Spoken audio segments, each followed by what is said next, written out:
بسم الله الرحمن الرحيم الحمد لله وصلى الله وسلم وبارك على سيدنا وحبيبنا محمد ابن عبد الله.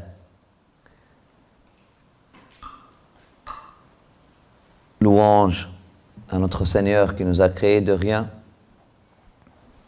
et qui continue de nous montrer son miracle, de nous faire preuve de sa puissance illimitée.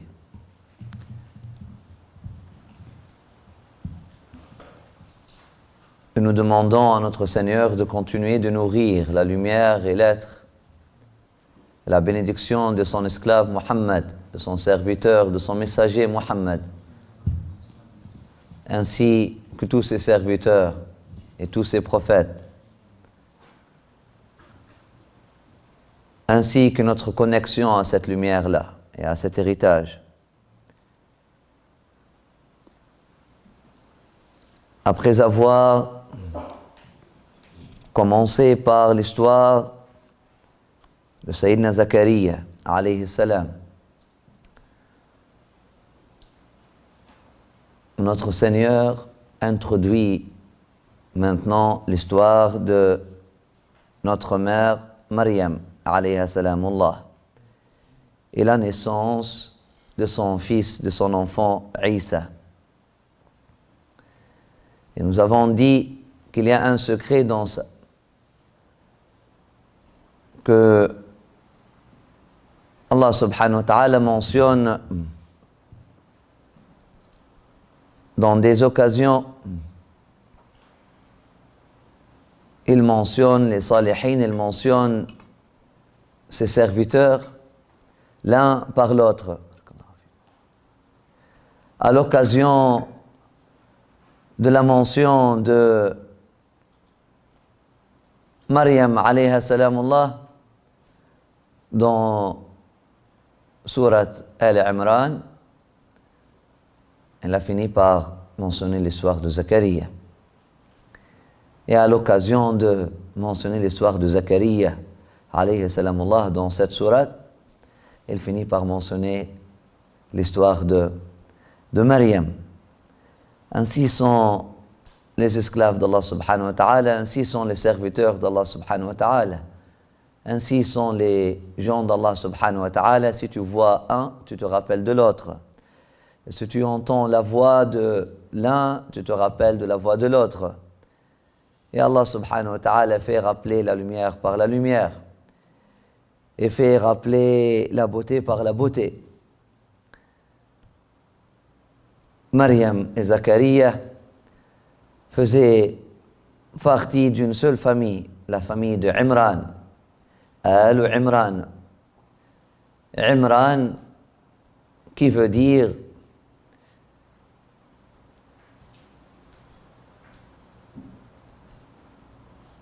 le bien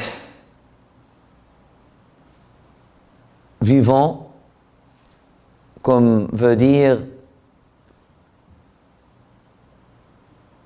l'affaire de cet âge humain, comme veut dire le peuplé, le vivant,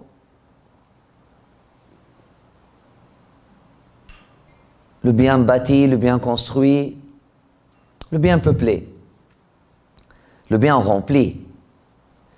On dit une coupe amr, une coupe remplie, versus une coupe vide. Ali Imran, la famille de Imran.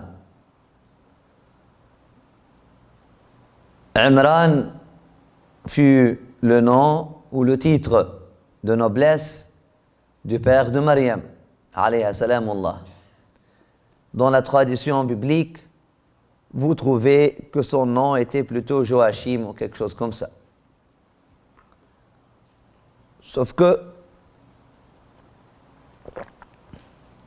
comme pour les papes aujourd'hui,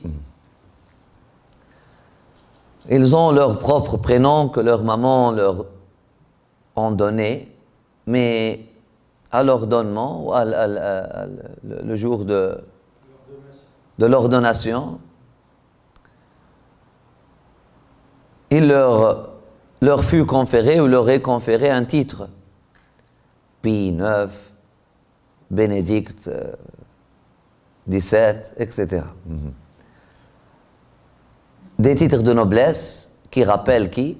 Qui rappellent des ancêtres nobles, qui rappellent des gens dans cette religion-là qui étaient... C'était la tradition. Sayyidina Ibrahim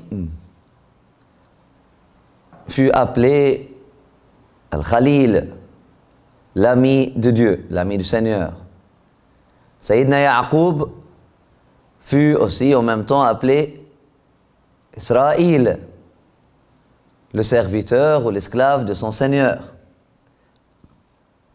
Sayyidina Ismaïl, peut-être, et selon certaines narrations, il avait un autre prénom aussi. Avoir deux prénoms de cette façon-là, ou un seul, mais de toute façon pour porter la baraka de ses ancêtres, pour rappeler l'honneur de ses ancêtres. On peut le voir aujourd'hui, il y a plusieurs personnes qui s'appellent Mohammed. Ce ne sont pas le Mohammed qu'on connaît, Mohammed ibn Abdullah. Et il y a plusieurs personnes qui s'appellent Ali à un moment donné. En Tunisie, lorsque les gens étaient vraiment attachés à la religion, les colons, lorsqu'ils sont rentrés en Tunisie, ils ont dit, pour appeler un homme, tente, tu ne peux pas, voilà, à trois reprises. Dis à Ali, tu as une chance de 70%. Qu'ils vont te répondre oui, parce que son prénom va être Ali, c'était le prénom numéro 1. S'il ne s'appelle pas Ali, dis à Mohammed. Sinon, dis à Omar. Khalas, arrête, voilà, vraiment, tu as déjà à 99%, elle va te dire oui. Khalas, toi. Pour une femme, khalas, dis Fatima, elle va te dire oui. Donc, la famille de Maryam, alayha salamullah, qui fut Imran? Qui fut le premier Imran? Imran premier. Le premier Imran fut le père de Moïse. Ou peut-être pas son père, peut-être un de ses ancêtres aussi. Imran était un des saints des Bani Israël, ou peut-être il était prophète. De sa descendance, directe ou indirecte, fut Sayyidina Moussa alayhi salam, d'où le nom de Moussa ibn Imran. Moussa, fils de Imran. Sayyidina Moussa avait une sœur aussi qui s'appelait Maryam. Il avait un frère qui s'appelait Haroun. Après ça, le peuple de Bani Israël célébrait beaucoup les noms, les prénoms, surtout de Haroun. Il aimait Aaron, jusqu'à ce qu'ils disent que dans une janaza, funérailles, dans une janaza, dans les funérailles d'un des notables des enfants d'Israël, il y avait 500 Haroun qui ont marché dans sa janaza. Donc ils étaient tellement émus par ça, ils ont compté 500 Haroun. Comme si toi maintenant, tu comptes, imagine dans une janaza d'un de Chiour, c'est très possible. Dans la janaza de Cheikh al-Bouti par exemple, c'est très possible qu'il y avait 500 Mohammed, si ce n'est pas plus. C'est un signe de baraka, signe d'acceptation, signe d'agrément.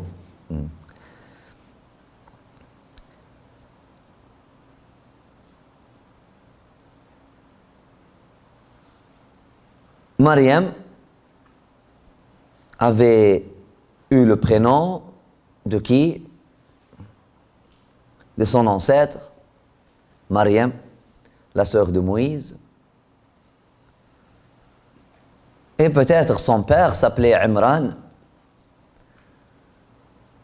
aussi titre de noblesse, ou c'était son deuxième prénom, pour rappeler le premier Imran, qui était le père de Moïse, ou encore un autre Imran qui venait avant même le père de Moïse.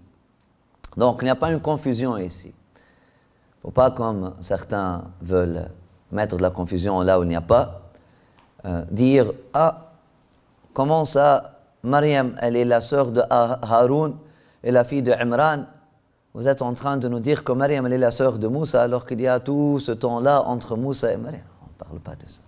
Elle dit que Mariam, la sœur de Moussa, c'est une autre affaire. Il y avait Mariam, la sœur de Moussa, qui était sœur de Haroun et fille de Imran. Maintenant, elle c'est une autre Mariam qui rappelle son histoire. Vous voyez aujourd'hui qu'il y a des Élisabeth, hein, qui n'est pas l'Élisabeth, la mère de Zacharie. Donc, qu'il y a des Anne qui ne sont pas les saintes Anne, hein, qu'il y a toujours de Mariam aujourd'hui qui ne sont pas Mariam. Et puis, ça coïncide parfois dans des familles. Elle est Mariam et son frère, il s'appelle Haroun, et puis son père, il s'appelle Imran. J'ai rencontré, surtout dans les familles africaines, ils célèbrent toujours les familles sénégalaises et les familles ivoiriennes, ils célèbrent toujours la tradition islamique d'appeler leurs enfants selon la tradition prophétique. Tu trouves dans une famille Moussa bin Imran. Il s'appelle Moussa. J'ai un ami qui a étudié avec moi, il s'appelle Moussa. Son père, il s'appelle Imran. Son frère s'appelle Haroun. Sa sœur, elle s'appelle Mariam. C'est tout à fait normal. On trouve dans plusieurs familles aujourd'hui, le mari s'appelle Ali, l'épouse, elle s'appelle Fatima, et puis Allah subhanahu wa ta'ala leur donne 2 enfants, bien sûr c'est Hassan et Hussein, c'est la même chose. C'est par souci de continuer, de se rappeler, c'est par souci de tabarruk, c'est par souci d'avoir la baraka de ces gens bénis-là, ne serait-ce qu'à travers leur prénom, parce que le prénom est porteur d'histoire, est porteur de charge spirituelle, est porteur d'énergie. Et c'est pour ça, Allah subhanahu wa ta'ala, il rappelle à son prophète Muhammad sallallahu alayhi wa sallam, il dit « Wadhkur fil kitabi » Mariam mentionne dans le livre l'histoire de Mariam, ou fait mention de Mariam dans l'histoire. Et quelle histoire? Pas l'histoire des historiens, mais l'histoire de Dieu avec les êtres humains. Fait mention de Mariam et donne-lui une place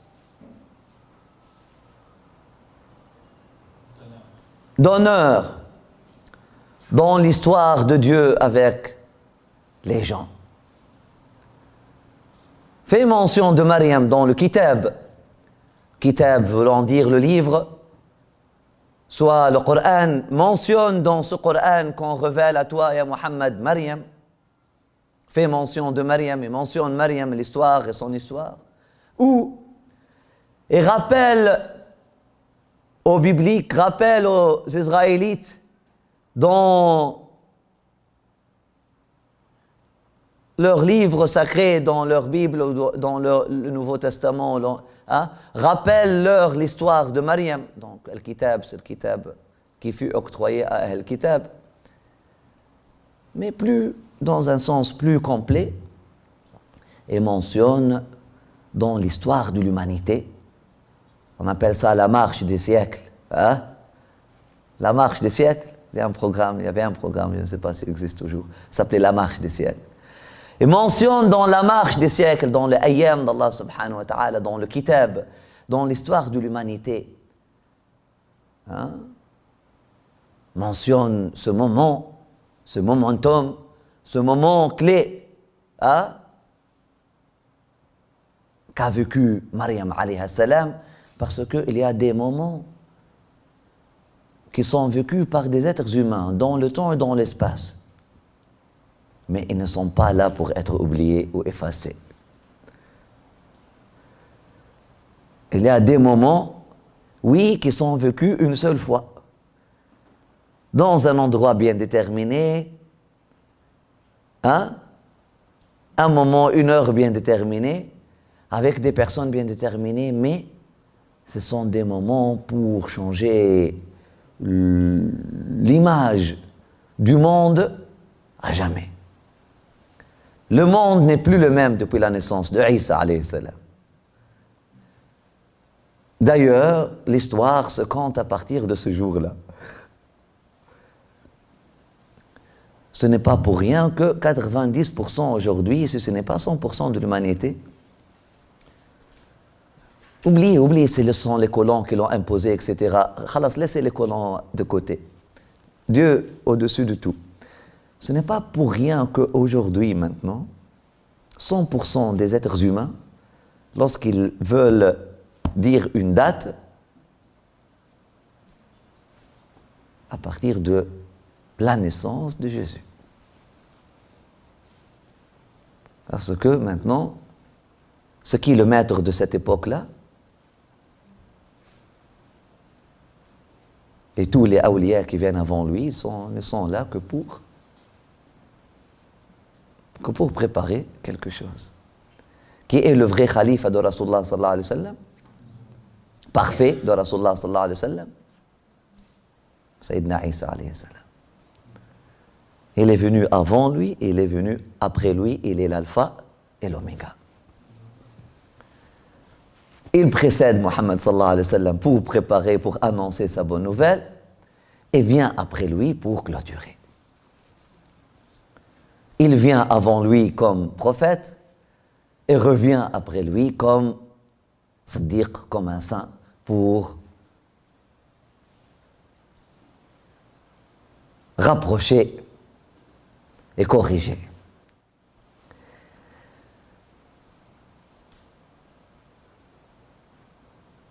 واذكر donc في الكتاب مريم.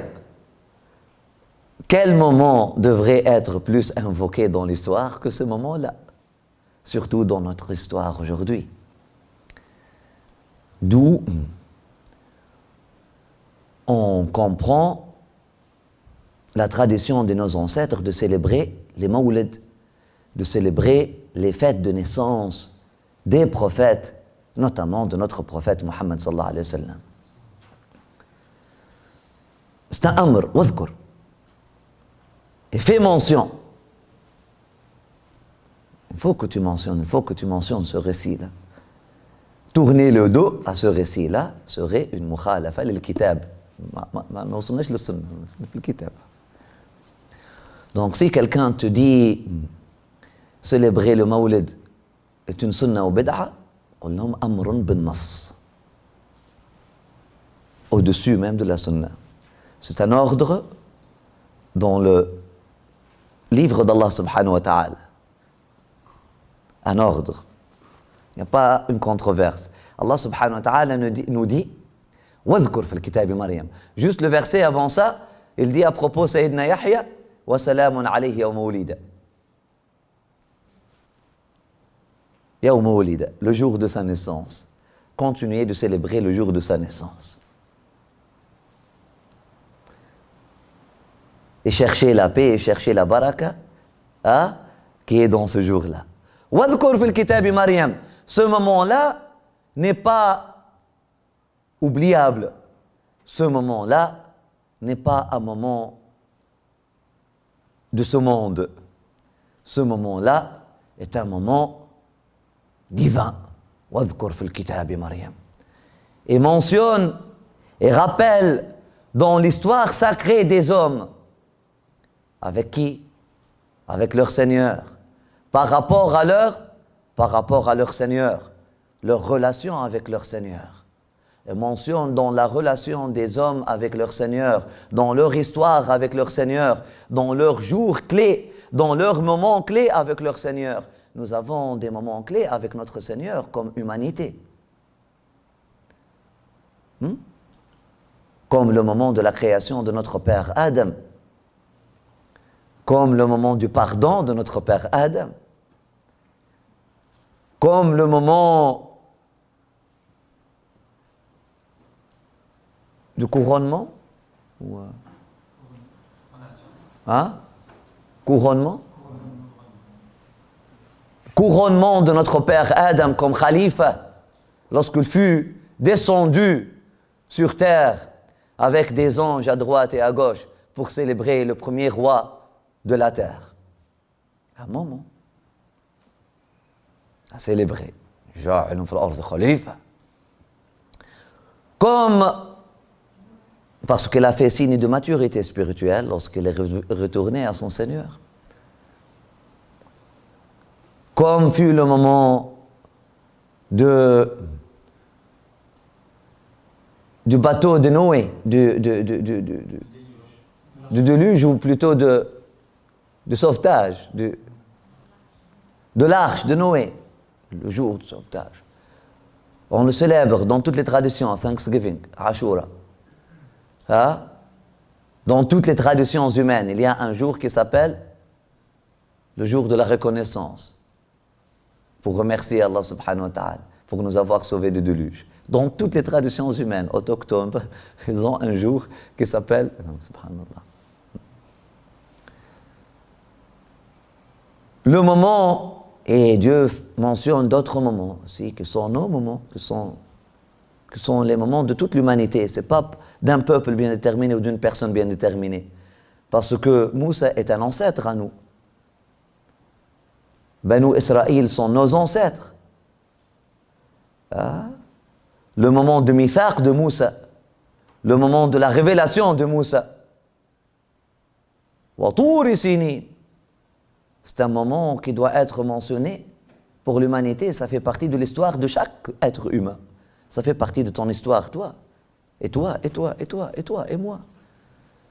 Moussa, ça fait partie de ta génétique spirituelle, de ton héritage génétique spirituel. C'est un ancêtre pour toi. Vous comprenez? Même s'il n'est pas votre ancêtre de sang. C'est votre ancêtre spirituel. C'est pour ça qu'on dit notre mère, Maryam, alayhi salam. Parce qu'elle est notre mère. Parce qu'elle est un ancêtre, une ancêtre spirituelle pour tous ceux et celles qui suivent l'héritage de Maryam. Son enfant, après cela, lorsqu'il parle des croyants, de tous les croyants qui vont venir après lui, il a dit « Awwalina wa akhirina » ils appartiennent à moi. Il s'est déclaré comme père de tous les croyants, comme frère de tous les croyants. A dit, notre Seigneur, donne-nous une table qui vient du ciel, qui deviendra une célébration qui serait célébrée par la première génération comme par la dernière génération. Awwalina wa akhirina. Est-ce que cela veut dire les chrétiens? Non. Qui awwalina wa akhirina? Il appartient à qui? Son sentiment d'appartenance est envers qui, Sayyidina Isa? Et qui appartient à lui? Lui, il appartient à qui et qui appartient à lui? Les croyants de chaque époque. Ceux qui disent « Inni Abdullah ». Ceux qui répètent après lui « Nous sommes les esclaves d'Allah ». Khalas. De même pour Sayyidina Moussa. Sayyidina Muhammad sallallahu alayhi wa sallam, il rentre à Médine. Il trouve que les Juifs jeûnaient le jour d'Ashura. Il leur demande pourquoi vous jeûnez ce jour-là. Ils ont dit, nous jeûnons ce jour-là pour remercier Allah pour avoir sauvé Moïse et nos ancêtres. Il a dit, Moïse et les gens qui étaient avec lui sont plutôt nos ancêtres. Spirituellement parlant, nous sommes leurs descendants. Peut-être biologiquement parlant, vous êtes leurs descendants. Mais spirituellement parlant, nous sommes leurs descendants. Et regardez, on répète la même histoire. Exactement, ça se répète. De la même façon. Nahnu awla bi Moussa minhum. Nous appartenons à Moussa et Moussa appartient à moi. Lorsque les chrétiens sont venus parler de Sayyidina Isa, Sayyidina Muhammad sallallahu alayhi wa sallam, il leur a dit, vous voulez argumenter avec moi à propos de mon frère? Je connais mon frère beaucoup mieux que vous. Et mon frère me connaît beaucoup mieux que vous. J'aime mon frère beaucoup mieux que vous. Et mon frère m'aime beaucoup mieux que tous. J'appartiens à mon frère et le lien d'appartenance que j'ai avec mon frère est beaucoup plus fort que votre lien d'appartenance que vous avez avec lui.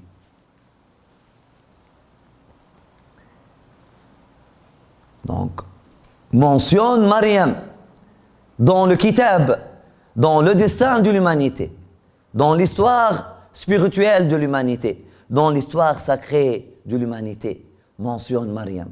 Dans l'histoire aussi, dans ton histoire, ya Muhammad, dans ton Kitab, ya Muhammad, dans ta mission, ya Muhammad, rappelle-toi de Mariam.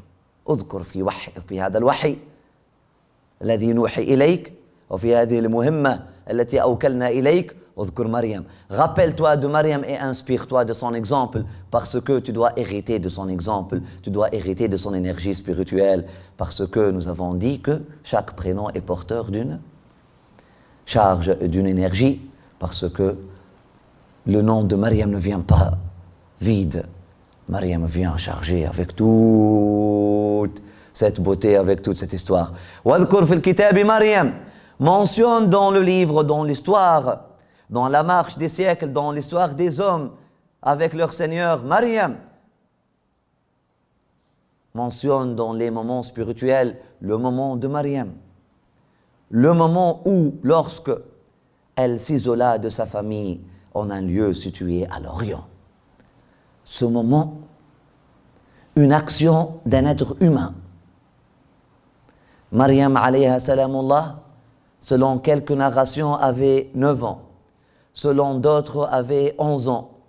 Selon d'autres, avait 16 ans. Selon d'autres, avait 17 ans. Ça vous rappelle de quoi?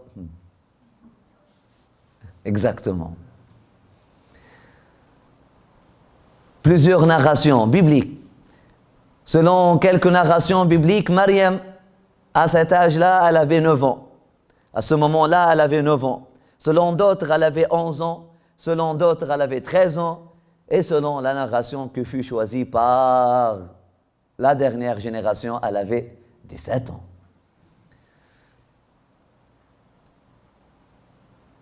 Cet être humain a fait une décision,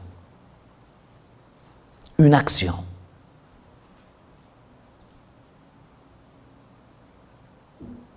Qui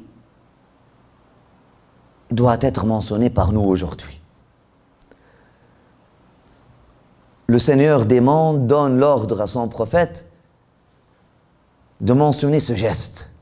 وَاذْكُرْ فِي الْكِتَابِ Mariam, ce moment qui est devenu un momentum, ce moment clé, non seulement dans la vie de Mariam, qui a changé la vie de Mariam à jamais, mais qui a changé la vie de toute l'humanité. Mentionne ce moment. Mentionne, ya Muhammad, l'effet des actions humaines que les humains pensent futiles ou simples. La gravité de leurs décisions et la grandeur de leurs décisions, afin qu'ils ne sous-estiment pas leurs décisions et leurs gestes, aussi simples qu'ils... Aussi simples que ça.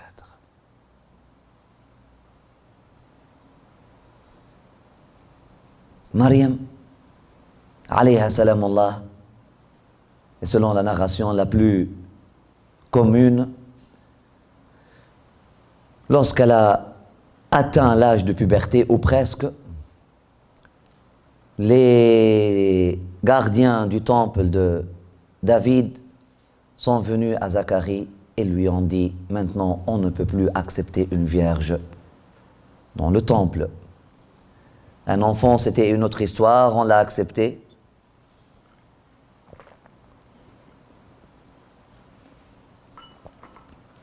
Et il y avait l'ancien prêtre, l'ancien chef du temple, qui était pro-Zacharia, qui aimait Zacharia, qui défendait Zacharia. Et subhanallah, à l'âge dès que Mariam a atteint l'âge de puberté ou presque, ce père-là est décédé. Maintenant, c'est un cousin de Zacharia qui est devenu le chef du temple, et c'est quelqu'un qui était plutôt l'ennemi de Zacharia, alayhi salam.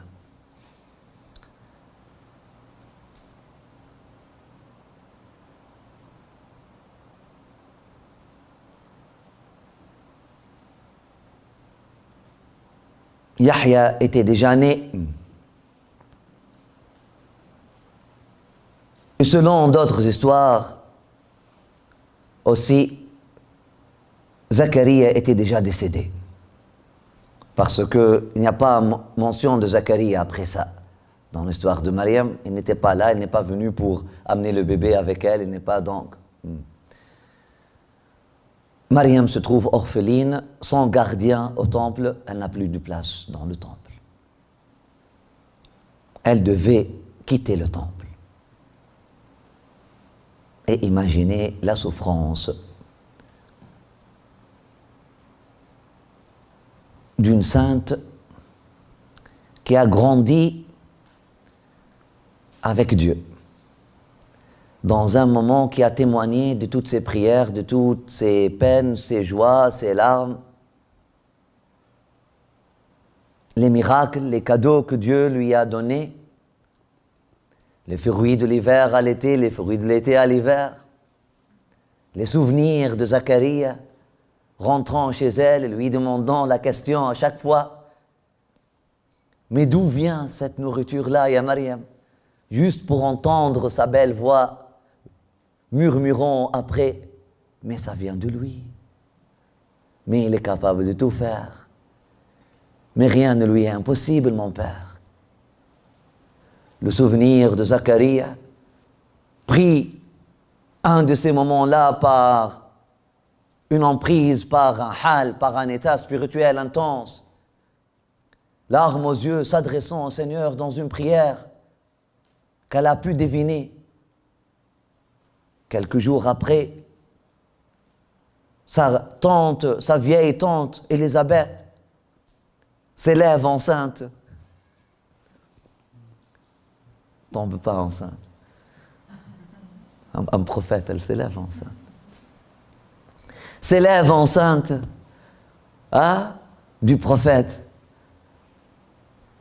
Yahya, la naissance de son cousin Yahya, tous ces souvenirs-là dans le temple, dans son petit cabanon. Le jour même, ils disent qu'ils ont tué Zacharia. Ils sont allés au temple où le jour de la nomination du nouveau chef, du nouveau cardinal, ou nouveau chef du temple, politique du temple, l'ordre fut donné d'aller brûler le mihrab de Mariam, parce que c'était une décision inacceptable qu'a faite le vieux chef du temple avant lui. Ils sont allés chasser Mariam du temple, ils ont brûlé devant elle le mihrab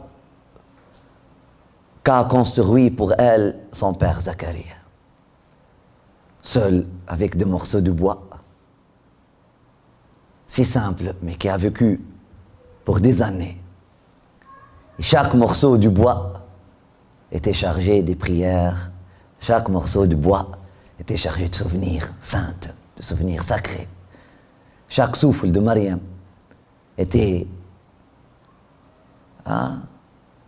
Imran, était bien rempli, était bien chargé de positivité, comme nous l'a rappelé notre frère Henrik Youssef hier dans la méditation. Il dit, lorsque vous respirez et transpirez et expirez, vous êtes en train de partager. N'expirez pas de l'air chargé de haine, de rancune, de négativité.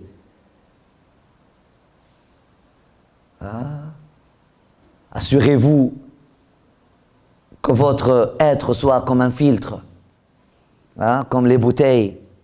Retrouve ta voix, il y a un filtre. Il y a un filtre. Donc ça filtre l'air. Soyez un filtre. Comme l'arbre vivant. Soyez un filtre naturel.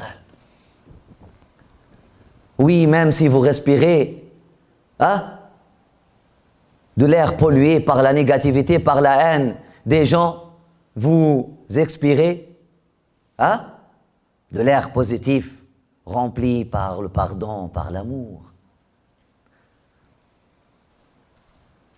Et qui fut mieux que Maryam?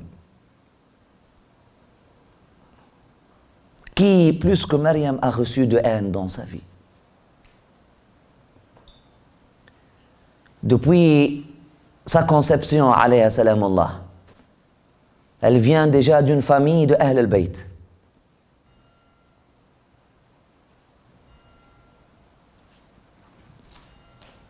Et Allah subhanahu wa ta'ala a voulu que les familles des prophètes vivent la souffrance.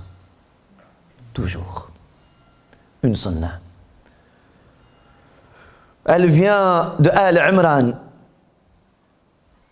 une famille qui a encaissé, qui a dû encaisser tant, qui a dû souffrir tant, qui a été persécutée. La haine, la jalousie des autres, la haine des autres, les insultes des autres. Son père a été martyrisé. Son oncle a été martyrisé. Elle-même, dès un âge précoce, elle fut maltraitée, bien que sa venue au monde était un miracle, bien qu'elle était très bienveillante, mais elle était toujours maltraitée comme enfant. Beaucoup de haine, mais elle était, alayhi salamullah, imperméable à la haine, à la négativité, et ceux qui lui invitent. Plutôt, elle était perméable à l'amour de son Seigneur. Et l'amour du Seigneur, si vous êtes perméable à l'amour de votre Seigneur, l'amour de votre Seigneur, seul est capable d'effacer toute trace de douleur. Mais soyez perméable à cet amour-là. Soyez perméable à l'amour et ceux qui vous l'offrent. Soyez perméable à l'amour et ceux qui vous l'offrent. Imperméable à la négativité et ceux qui vous y invitent. C'était le slogan de Maryam, alayhi salam. D'où d'ailleurs son prénom. Maryam, littéralement, veut dire l'opposition. Veut dire le miroir. Maryam, miroir. Le mot miroir, ça vient du mot arabe mir'a. Miroir, ça vient du mot arabe mir'a. Ça vient de la racine maraya. Maraya, ça veut dire opposé ou reflété. Maryam, elle était vraiment imperméable à la négativité. Ça veut dire entêtement aussi. Maryam veut dire têtu, qui ne se donne pas facilement ou qui ne se donne jamais au mal. Ça dépend dans quel contexte. Littéralement, ça veut dire mu'anida.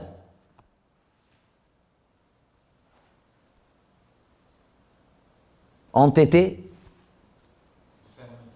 fermeté, déterminé, en opposition totale.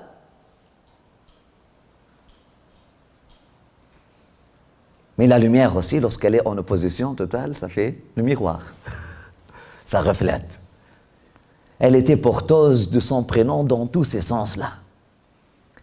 Elle était en opposition totale à toute la négativité des gens. Les femmes. Et vous pouvez imaginer l'état dans lequel étaient les femmes des enfants d'Israël dans une société misogyne. Là où les femmes étaient poussées, étaient forcées pour ne pas prier, n'avaient pas le droit à prier, à parler au Seigneur parce qu'elle était impure par nature.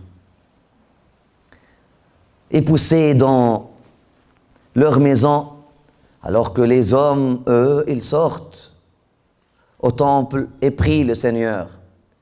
Les femmes restent dans les maisons pour faire quoi? La médisance. Mais qu'est-ce que vous voulez? Si vous enlevez aux femmes Ima Allah, Buyut Allah, mais vous êtes en train de les contraindre de faire quoi? Médier. Vous m'empêchez de parler à Dieu, je vais parler de vous.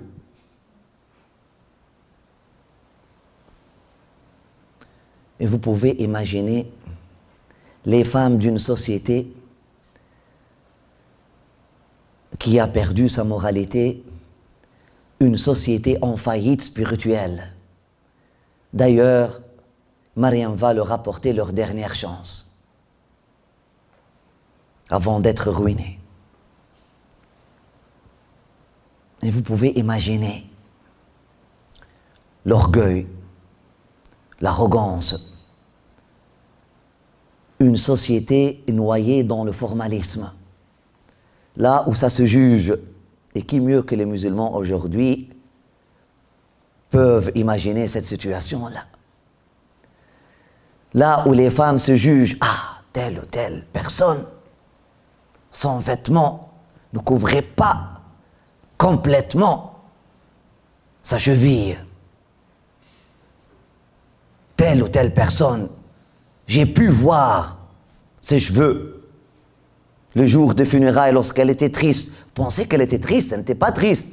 Elle avait hâte de découvrir ses cheveux afin que telle ou telle personne la voie pour se marier.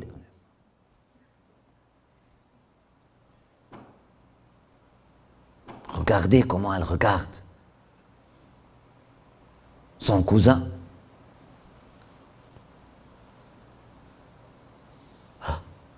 Elle est enceinte. Elle a donné naissance au 7e mois. C'est pas son fils, hein?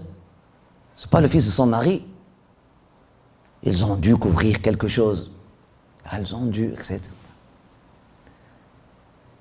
Vous n'avez qu'à rentrer dans une mosquée aujourd'hui, dans la section, dans le sous-sol, dans la section des femmes, pour imaginer les discussions qui avaient place dans la société des enfants d'Israël à l'époque de Mariam.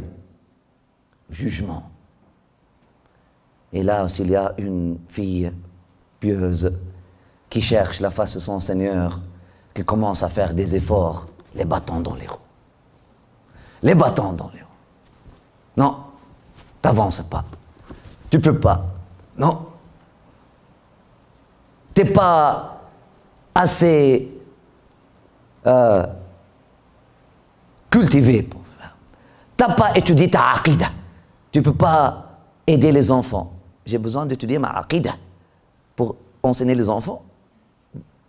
J'ai besoin de croire à votre trinité de Uluhiyya, Rububiyya, Asma ou Sifat, afin que je puisse enseigner aux enfants d'être des bons enfants à leur maman. T'as pas étudié Ulum al-Hadith, t'es pas qualifié, t'as pas étudié dans l'université de l'institut, je ne sais pas quoi. Non, t'as pas ton diplôme, t'as pas le droit d'enseigner à la mosquée.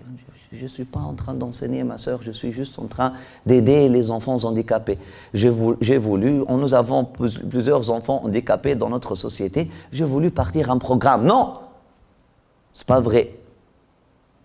Vous pensez qu'elle voulait juste aider les enfants handicapés? Non, elle voulait faire ça, hein, petit à petit, ça, ou peu à peu, hein, ou pas à pas, hein, un pas vers la leadership. Non, on va l'arrêter dès maintenant. Derrière leur truc noir, là. Comme des fantômes en train de comploter.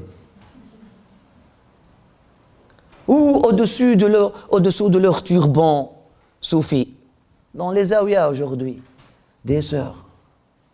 Elle s'est mariée. Pensez qu'elle est allée au café Floraison juste pour travailler.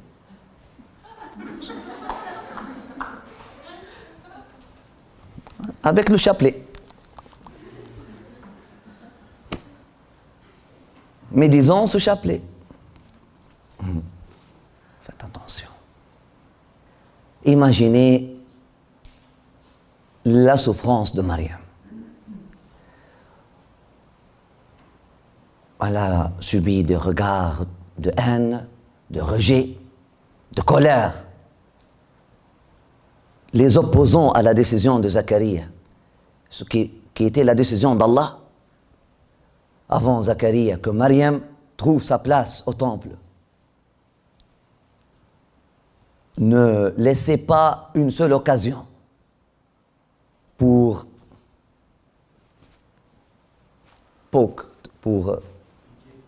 piquer, pour blesser, pour injurer. Ils disent, ils font tomber la saleté ou mettre la poubelle qui pue exprès. Puis, Mariam! Puis elle vient nettoyer. T'as pas bien nettoyé?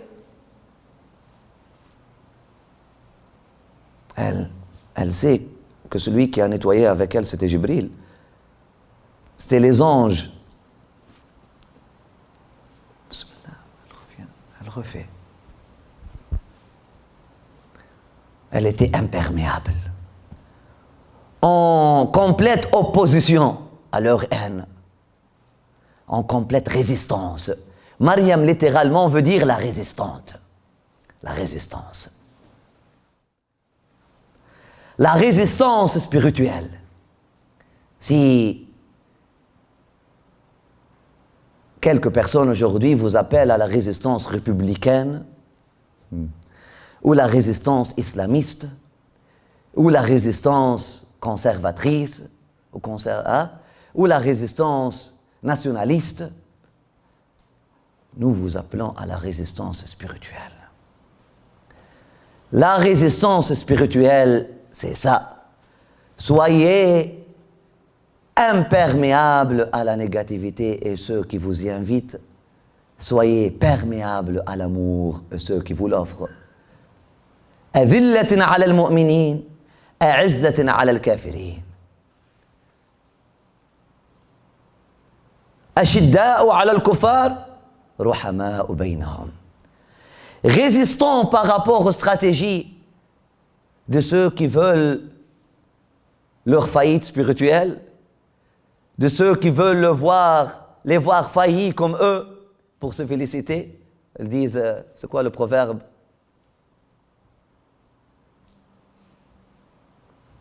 Si toi tu es en faillite, moi je suis en faillite, ça me console. On appelle ça quoi? Il y a un proverbe, hein?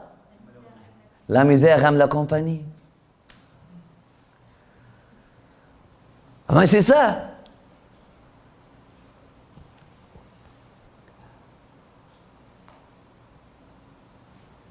أشداء على الكفار. قال ودوا لو تكفرون فتكونون سواء.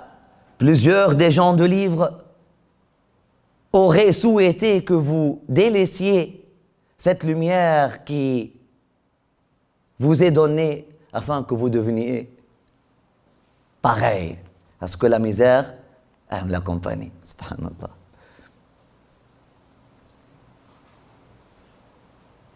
Elle était résistante, alayhi salam Allah, en opposition totale. Imperméabilité totale à la négativité de son époque. L'ignorance de son époque. وَإِذَا خَطَبَهُمُ الْجَاهِلُونَ قَالُوا سَلَامًا. Lorsque les gens, dans leur colère, viennent, cherchent à la perturber, à perturber sa paix intérieure, à la provoquer, elle dit paix. Paix. Ils ont essayé de voir en Maryam la résistance à leur niveau.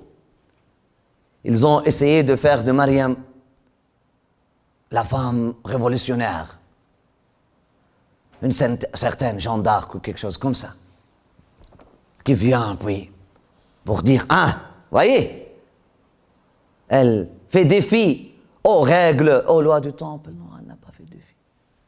Vous dites que je suis impur, ok, je vais prier derrière.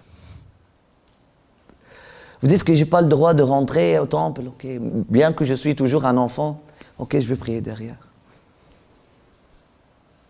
Bien que l'ordre de son Seigneur lui fut donné, Irka'i wasjudi warka'i ma'a raki'in, soit avec l'assemblée.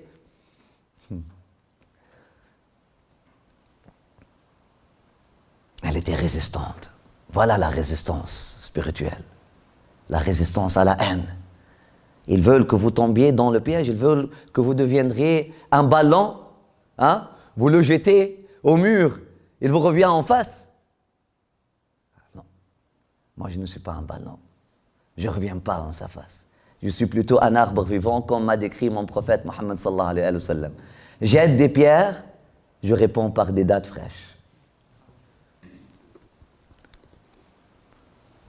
Le prophète a dit, le croyant est comme le palmier dattier ou la palmière dattière.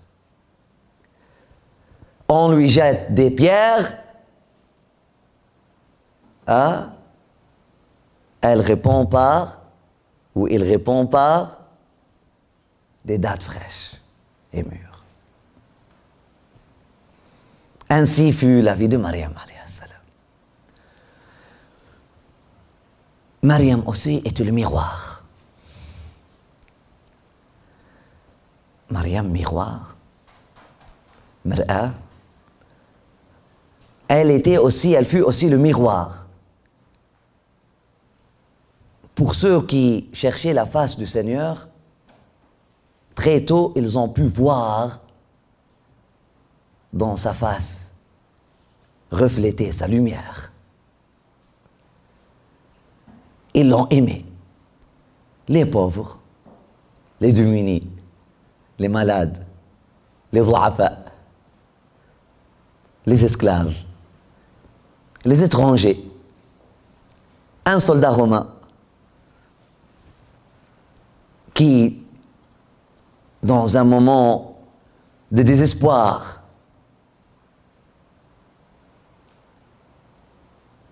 sa fille était en agonie. Il voulait que sa fille vive. Il a entendu parler de son esclave, qu'il y avait une sainte au temple. Il s'est déguisé en israélite. Et puis il est allé au temple. Mariam sort le matin, à l'aube, avant que les prêtres ou les chefs du temple paresseux ne sortent de chez eux. Elle, dès l'aube, elle sort. Et là, elle a son rendez-vous avec les colombes, avec les pigeons pour les nourrir, avec les chats sans abri, avec les chiens sans abri, mais aussi avec ceux qui l'aiment. Ceux qui aiment la lumière se lèvent tôt. Ceux qui cherchent la lumière se lèvent tôt. Pour ne pas perdre ou ne pas manquer sa première lueur. Et là, elle leur donne ce privilège. Elle prie avec eux et elle unit ses prières avec les leurs. Et imaginez la joie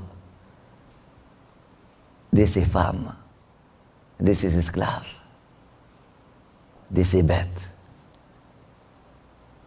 qui unissaient leurs prières avec la prière de Marie. La personne la plus aimée par Allah subhanahu wa ta'ala à son époque. L'épicentre de la lumière divine de son époque. Le pôle spirituel de son ère. La porteuse de la bonne nouvelle.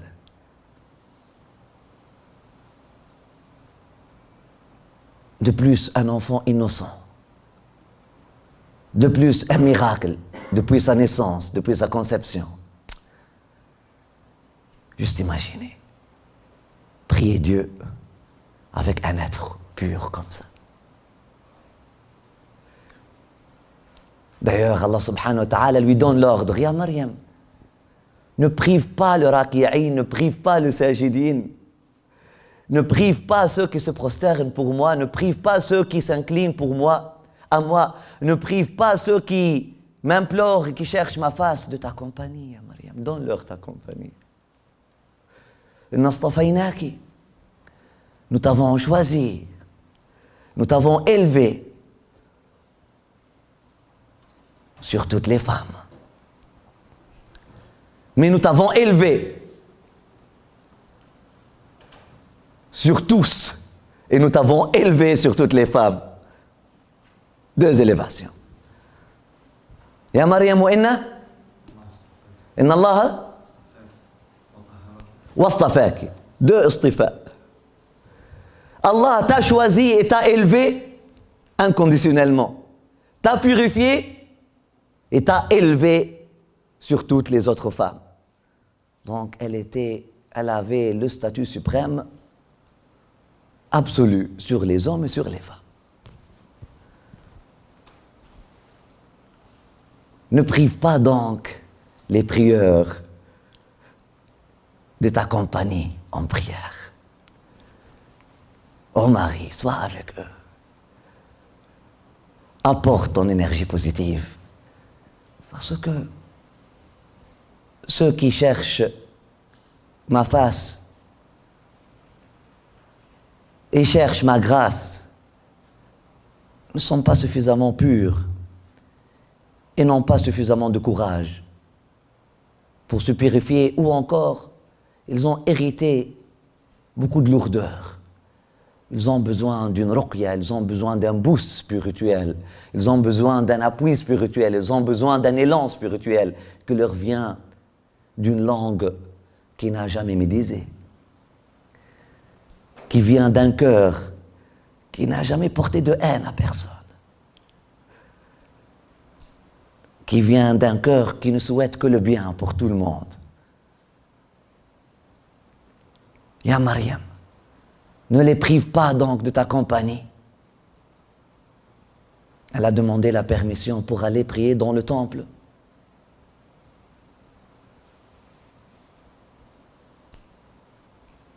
Et ça lui fut interdit. Après ça, Dieu l'a inspiré que ce ne sont pas eux, ar-raka'in as-sajidin, bien que dans la forme, ce sont eux qui font la prière la plus sacrée, dans l'endroit le plus sacré. Cherche la compagnie des pauvres, ya Maryam. À la première lueur du matin, tu sors. Tu vas trouver ar-raka'in. Tu vas trouver ceux que j'ai bénis. Tu vas trouver les lépreux qui aiment le Seigneur mais qui n'osaient pas sortir en public.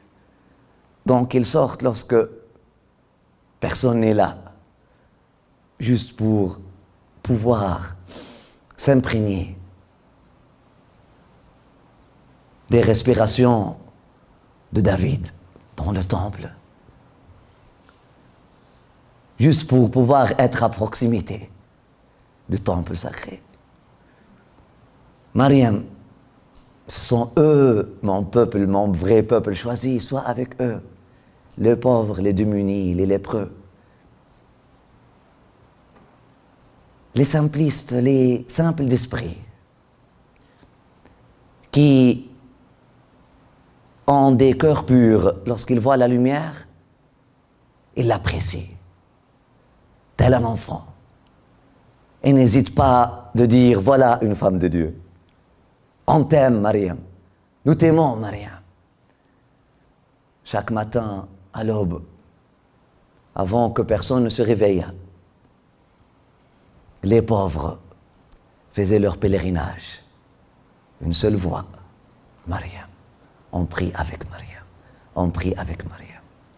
Et la petite Maryam descendait de son mihrab chaque matin pour leur donner cette grâce, pour leur faire cet honneur. Elle pria avec eux, joua avec leurs enfants, caressa les cheveux des orphelins et guérissa les lépreux. et leur disait, changez de village. Ne parlez pas aux autres. Mais il parlait.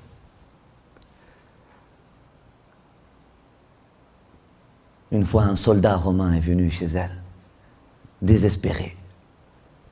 Il voulait tellement redonner vie à sa fille qui perda littéralement la vie entre ses mains. Mariam, je ne peux pas perdre ma fille. On me dit que tu es une femme bénie. Elle voulait prier pour lui. Après ça, elle sentait qu'il trahissait sa confiance. Elle a dit, Mariam, je ne suis pas des vôtres. Je suis romain. Je fais partie de ces colons qui sont venus coloniser votre terre et chasser votre peuple de leur maison. Vous gouvernez par force. Je suis impur, Mariam. Je ne mérite pas ta prière pour mon enfant. Il dit, tu as l'aile brisée comme moi, mon frère. Dès lors, tu fais partie des miens. Nous sommes une communauté des ailes brisées. Ensemble, on apprend de voler ensemble.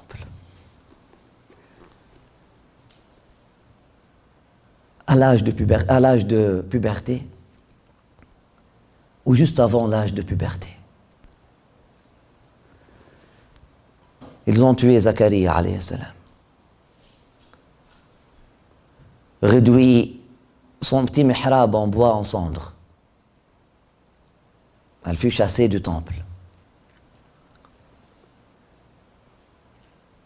Mariam, qui est tellement habituée aux moments intimes avec son Seigneur, qui n'a pas connu de père, ni de mère d'ailleurs. Dès le début de son âge de conscience, sa maman l'a donné au temple afin de ne pas développer un attachement pour elle qui la rendra hésitante par rapport à sa première décision, parce que la sainte Anne, notre mère Anne, alayhi salam, elle a fait un vœu que si Dieu me donne un enfant, l'enfant que Dieu va me donner, ma fi batni, je vais le mettre au service du temple. Mariam fut née. Mon Dieu, dit sainte Anne, c'est une femme, c'est une fille. Elle ne sera jamais admise au temple. Dans cette loi, dans la loi, dans les coutumes des Israélites, dans la loi du temple, dans la loi canonique, l'homme n'est pas comme la femelle. Elle n'a pas le même privilège, elle ne pourra pas être mise au service du temple. Seigneur. La voix de son Seigneur lui révéla Wallahu a'lam bima wada'at. Ne sous-estimez pas la fille.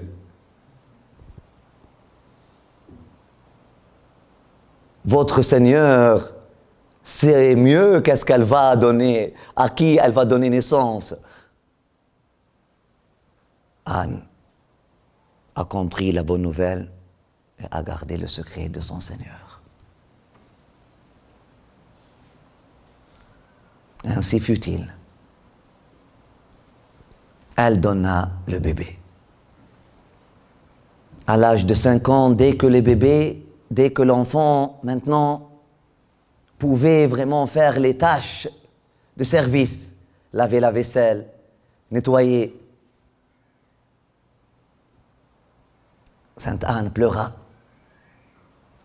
sa joue sur les marches du temple, embrassa la main de tous ses prêtres pour leur dire acceptez une servitrice, une petite servitrice, c'est Mariam, votre petite servitrice, acceptez-la, elle va vous amener un verre d'eau, elle va vous amener un verre de lait. Lorsque vous avez soif, elle va laver vos vêtements, elle va vous aider. Une petite fille, elle ne saura pas faire ça, si elle saura le faire. Donnez-lui une chance.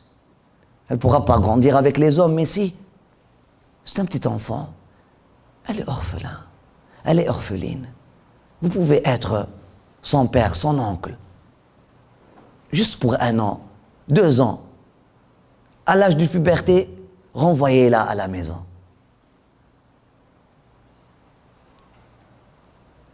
Ils l'ont accepté. Et Zacharie fut son gardien. Et voilà l'histoire.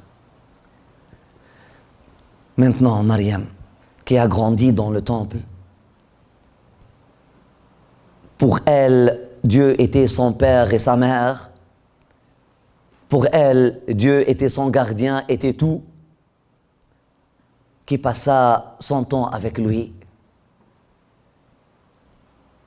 habituée à s'aimer, à se donner tant d'amour en prière. Nous avons dit hier soir que si vous voulez vous aimer, vous ne pouvez pas vous donner plus d'amour que l'amour que vous pouvez vous donner lorsque vous êtes en prière. Ces moments intimes desquels vous vous privez volontairement, ce sont les vrais moments d'amour que vous pouvez vous donner et partager avec vous-même.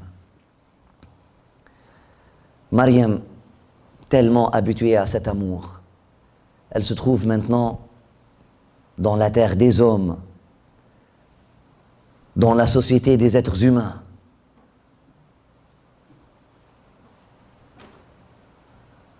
Elle a gardé la maison. La maison de qui? Qui était dans la maison? Élisabeth était dans la maison. Qui était dans la maison? Des êtres purs étaient à la maison. Malgré ça, celui qui est habitué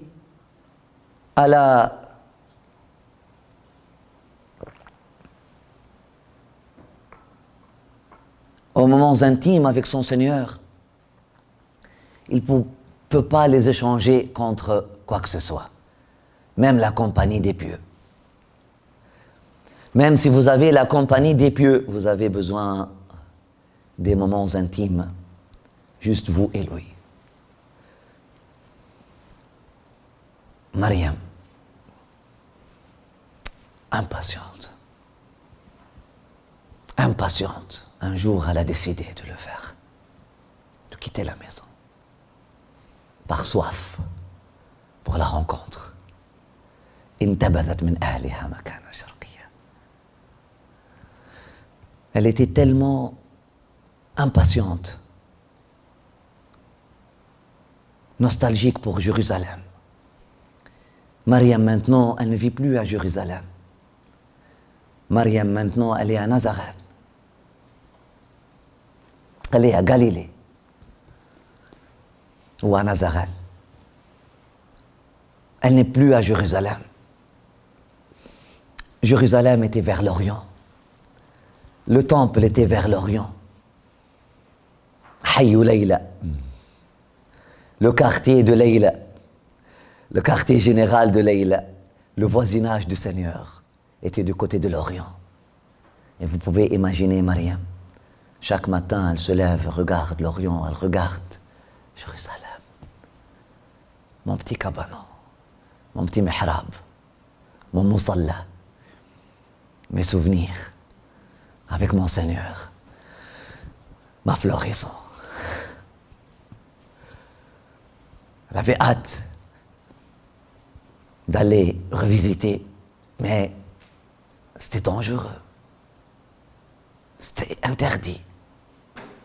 Impossible maintenant. Elle a choisi donc de se rapprocher le plus qu'elle pouvait. Elle est allée aux frontières de la ville, vers l'Orient, Et puis, trouver un endroit là où il y avait une source, ou plutôt un endroit déserté, là où il n'y avait personne. Puis, elle chercha une khalwa, une retraite spirituelle, une séclusion spirituelle, une vraie floraison, un moment intime avec son Seigneur. Tellement elle était jalouse, tellement elle voulait protéger cet instant-là, non seulement elle a pris une distance du monde de la création, mais elle s'est voilée du monde de la création. اتخذت من دونهم حجابا. Là, d'ailleurs, est née la sunna du voile intégral. Si vous voulez porter le voile intégral dans cette intention-là, bismillah, soyez des Mariam. Si vous voulez vraiment être un temple mobile, bismillah, et par Allah. Si vous portez le voile intégral avec cette intention-là, portez-le même aux Champs-Élysées. Les gens vont venir demander vos bénédictions. Mais si vous voulez porter le voile intégral, rien que pour manifester un voile intégral sur votre cœur, mieux pour vous de découvrir vos cheveux. Et sortez comme tout le monde, et soyez humble, soyez modeste.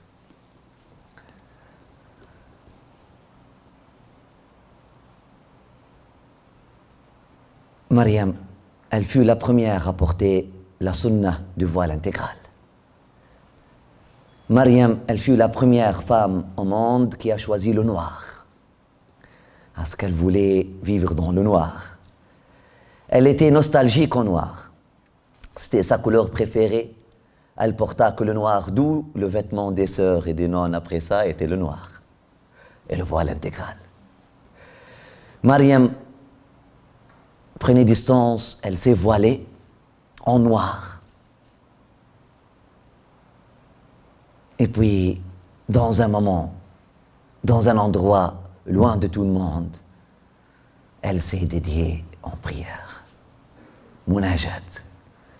Vous pouvez juste imaginer la prière de Mariam. Tu m'as tant manqué, mon Seigneur.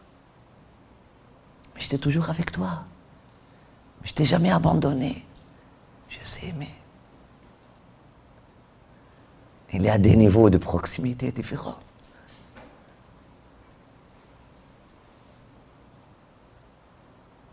Tes caresses m'ont manqué, mon Seigneur. Et là, le vent vient, brise de vent, vient. Voilà, ma petite fille, tu es toujours ma petite fille, je te caresse comme toujours. Mon Seigneur, je n'ai pas connu de père, tu es mon père. Tu es plus proche que le père et mère.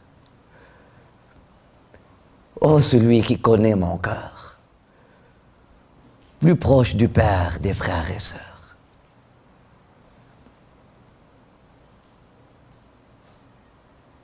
قد كفاني علم ربي من سؤالي واختياري يا إلهي ومليكي أنت تعلم كيف حالي وبما قد حل قلبي من هموم واشتغالي فتداركني بلطف منك يا مولى الموالي يا سريع الغوث غثني قبل أن يفنى اصطباري. Mon Seigneur, je suis impatiente. Je ne peux plus vivre dans ce monde des humains. Tu ne m'as pas créé pour ça. Tu m'as créé pour toi. Le temple de mon père David me manque. Ma petite cabane me manque. Mon père Zacharie me manque. Et là, Zacharie se manifeste. Marie, les martyrs sont toujours vivants. Appelle mon nom. Et tu me verras. toujours avec toi. Les prophètes, lorsqu'ils prennent une responsabilité, ils ne la délaissent pas après leur mort. Ils sont prophètes à jamais. Lorsque Dieu m'a conféré le titre de gardien de Mariam, sache, ya Mariam, je suis toujours ton père gardien, je suis toujours avec toi. Mon Seigneur, les colombes du temple, les pigeons du temple, les lépreux, ces êtres-là me manquent. Mon Seigneur, tu me manques. Le parfum du temple me manque. Le bachour, le frankincense, l'encens du temple me manque. L'odeur de l'encens me manque. Mon Seigneur, tu sais quoi? Même le regard haineux des habitants du temple me manque. Je ne voyais pas leur haine. Je voyais en eux Jirat al-Wahdi. Je voyais en eux les voisins du temple, les habitants du temple. Je ne voyais pas en eux les ennemis. Il me manque, mon Seigneur. Imaginez sa prière. À notre niveau, on peut imaginer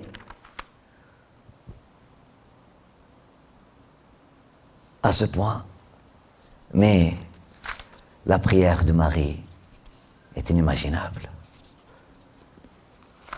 irréplicable. Droit d'auteur, son auteur. Pas quelque chose que l'humain peut reproduire, parce que c'est une affaire divine qui vient de Amr, Rabbi, qui ne vient pas de Khalq. Elle fait partie de Alam al-Rahma, du monde de la Rahma, du monde de la puissance inconditionnelle, illimitée, du monde de la miséricorde infinie, du monde de la clémence, du monde de l'amour inconditionnel. Elle ne fait pas partie de ce monde de justice. Elle fait partie du monde de la paix inconditionnelle. Rien que des êtres qui comprennent ces états peuvent l'imaginer, ou encore des êtres qui aspirent à ces états peuvent le décrire. Au fond de toi, ma sœur, au fond de toi, mon frère, il y a une Mariam.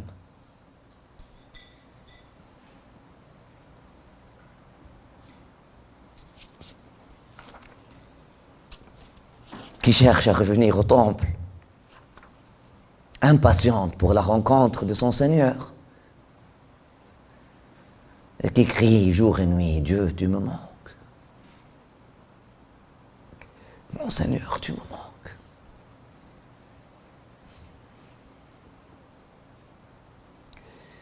Ne sois pas envers toi-même dur comme les gardiens du temple étaient envers Mariam. Réclame Mariam. Donne-lui la place qu'elle mérite au fond de toi. Ta nafs mariamiyya, ton âme mariamiyya, mutma'inna, le Mariam en toi. Amène-la au ibad d'Allah subhanahu wa ta'ala. Leur voisinage, c'est ça qu'elle veut, c'est ça qu'elle aime. Et donne-lui un moment, et des moments, ne le prive pas des moments intimes avec son Seigneur. Des moments de Jumu'ah, des moments de rassemblement, d'énergie, là où tout en toi crie lui. Là où tout en toi appelle son nom. Là où chaque cellule en toi éclot à son souvenir. Ce sont des états que tu peux vivre, que je peux vivre. Et par Allah, nous ne sommes créés que pour les vivre. Mais où sommes-nous?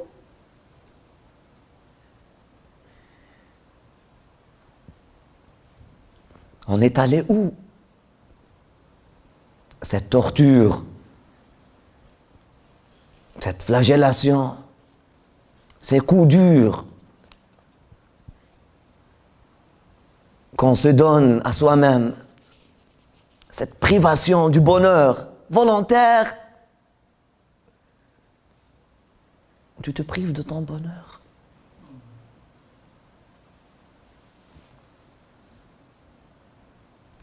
Tu te prives toi-même de ton droit de naissance et de ton droit inné. C'est un droit. Le bonheur est ton droit. Être heureuse, bienheureuse, être heureux, bienheureux avec Dieu, c'est ton droit. C'est ton droit. C'est ton statut. C'est ta réalité. C'est ton droit. C'est ton dû. C'est ton dû. Overdue.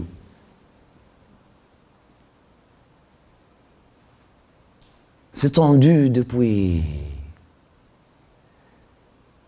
longtemps. Avant ta naissance même. C'est ton droit. Cherche ton droit. Tu veux réclamer ton droit? Tu veux crier justice? Tu veux être une Mariam résistante? Choisis ton tyran. Résiste. Le tyran en toi, que tu dois résister avant tout. Cet imposteur en toi, qui te prive de ton bonheur. Jusqu'à quand? Jusqu'à quand? Tu lui donnes ton corps.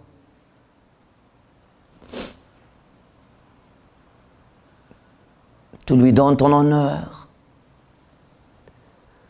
Tu lui donnes tes pensées. Tu lui donnes tes préoccupations. Et tu lui donnes ton cœur. Jusqu'à quand? Alors que tout ça appartient à qui? Appartient à qui? Huwa. Huwa. Appartient à lui. Celui qui a créé le corps. Celui qui a placé son secret dans le cœur.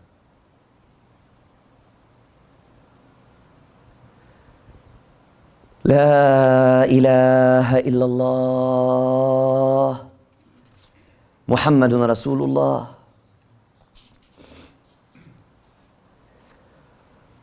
Dis-lui, ô celui qui connaît mon cœur,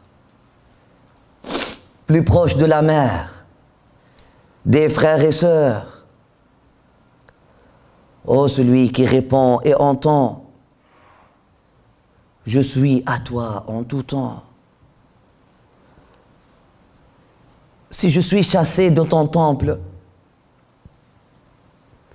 si à cause de mes péchés, à cause de mes mauvaises actions, je ne peux plus, je ne trouve pas l'énergie qu'il faut pour vraiment prier. Si je suis chassé à cause de moi-même, par ma propre turpitude, à cause de ma propre turpitude, à cause de mon propre tort, du temple, je ne trouve plus la force de jeûner jour après jour, ou chaque lundi et chaque jeudi, je ne trouve plus la force de prier toute la nuit, je ne trouve plus la force de lire le Coran chaque semaine, je ne trouve plus la force de me maintenir en prière. Même mes 5 prières, je les fais avec tant de difficultés.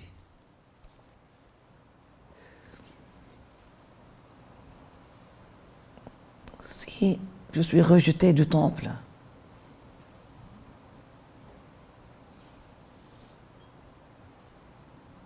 si je dois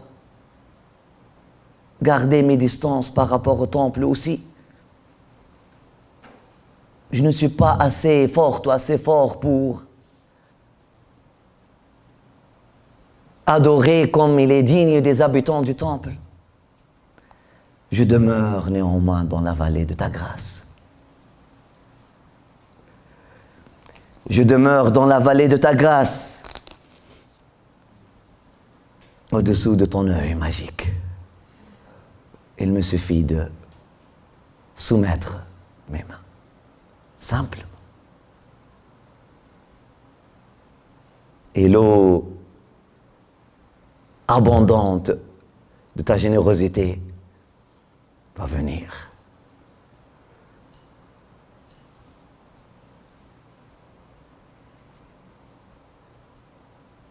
Et suffire. Laver les cœurs et le visage.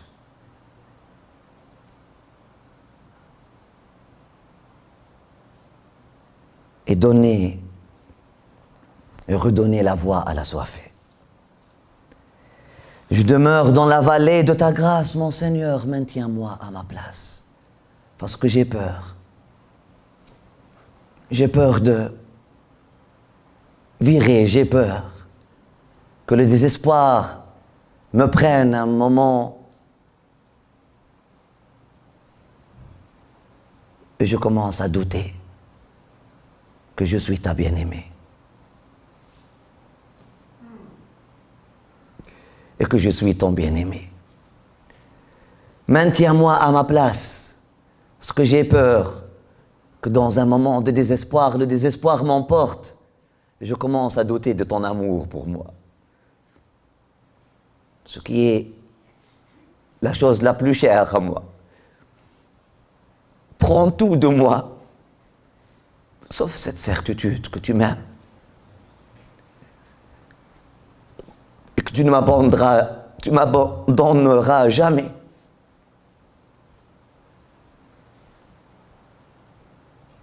Garde ma bonne opinion de toi, mon Seigneur. Elle est mon ami et mon bras droit.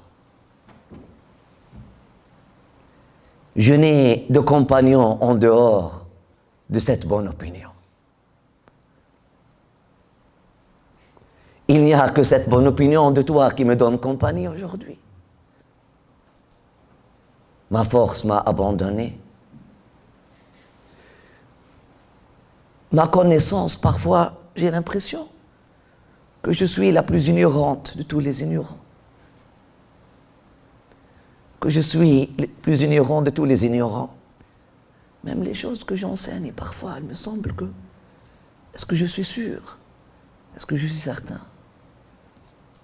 Mais la seule chose qui reste, et la seule chose que je peux compter dessus, cette bonne opinion en toi, mon Seigneur. Si tu veux m'éprouver, éprouve-moi en toute chose, sauf cette bonne opinion. Ne l'enlève pas. Ne l'enlève pas. Garde-la moi. C'est mon attache ultime. Et je n'ai que elle. Mon Seigneur.